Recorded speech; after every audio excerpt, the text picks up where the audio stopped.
Hello' everyone, কি খবৰ আপোনালোকৰ? মোৰ চেনেল অন্যটি মিনি ব্লগলৈ সকলোলৈ স্বাগতম। আজি ভাবিলোঁ এটা মিনি ব্লগ শ্বুট কৰোঁ, ডেইলি মই কি কৰোঁ তাকে আপোনালোকক অলপমান দেখাওঁ। পোনপ্ৰথমতে মই ৰাতিপুৱা শুই উঠি ধুনীয়াকৈ গা পা ধুই সূৰ্য নমস্কাৰ কৰিলোঁ। সেইখিনি কৰি মেলি ধুনীয়াকৈ চাকি যিহেতু মই জ্বলাইছিলে, মই ধূপ এগছি জ্বলাই ধুনীয়াকৈ হনুমান চালিচা পঢ়িলোঁ। আপোনালোকে পঢ়েনে নাই জনাব, মই পিছে নতুনকৈ পঢ়িছোঁ।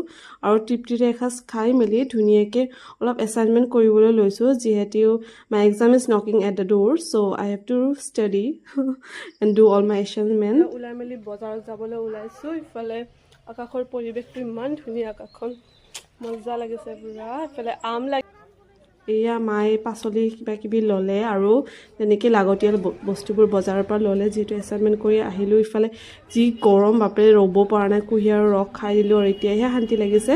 আজিলৈ আহিছোঁ তেন্তে, সকলোলৈ বাই।